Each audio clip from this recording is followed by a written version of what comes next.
as long as the issue with Mr. Todd and his management style is not going to be looked at, and the reason why I have to describe it to you like that, briefly I talked to the reporter yesterday about what happened on the 22nd of October. And when I say briefly, because I understand that he wanted just to find out what was going on, but I want you to just stop and look and pause for a minute, or just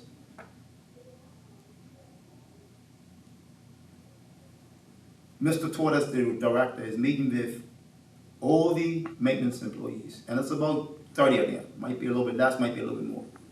On the 22nd of October. Because it took about 5 to 7 minutes, 5 to 10 minutes to get all the staff calm down to have a meeting, he became very frustrated, very agitated. That there was at least 2 or 3 members that he felt was being a bit unruly, not settling down or whatever. So he asked his manager to speak to one worker, and he spoke to him, and that worker moved from one place into another space so he could hear Mr. Todd, what Mr. Todd was going to say to everybody. But because that worker didn't move, I guess, close enough from Mr. Todd's point of view, but he was actually right in line with at least 2 or 3 other workers, Mr. Todd decided he's not having a meeting. He canceled that meeting because he couldn't control everyone in the meeting. When I say couldn't control, he couldn't control that one person. That one person, let's just be clear, said not one word to Mr. Todd. Not one word. That's Mr. Todd's version, that he said not one word, and that's also all the workers' position, that he said not one word to.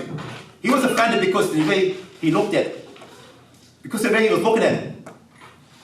And he shut the meeting down. Very important information that the members needed, he shut the meeting down. That's no way for a director to behave, a president to behave, or anyone. There are 29 or 30 others that needed that information. And he decided, because this one worker weren't really paying attention to him, and I guess he took it personal, and as a result of that, shut the meeting down. And we are allowing Dr. Beans, the head of the civil service, is aware of the Will No Conference. We've had conversations with PS about the Will No Conference.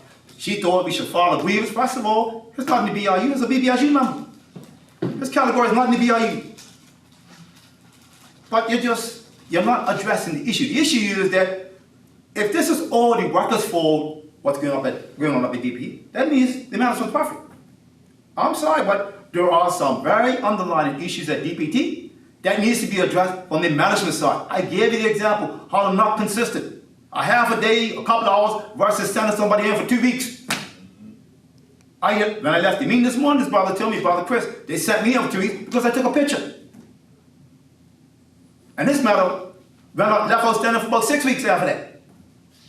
So these are all BIU members. So until we can sit down and have a conversation about fairness across the board, you're going to have these kind of situations at DPT. You want to see things because you give me a legal piece of paper telling me I can't strike.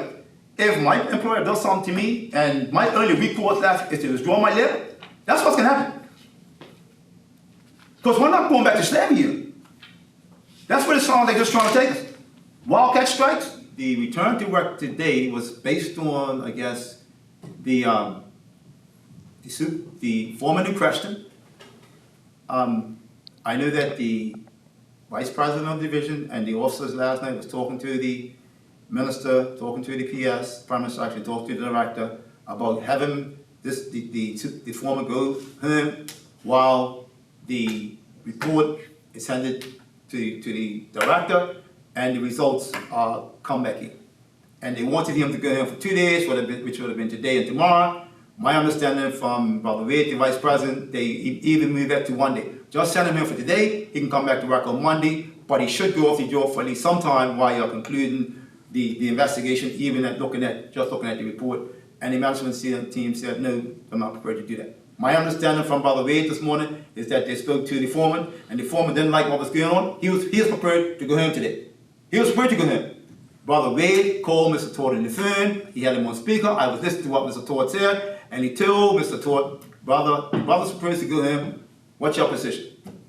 He never got back to Brother B. Never got back to him. And you want to blame all this on my members? Where's the accountability on management? Where is that?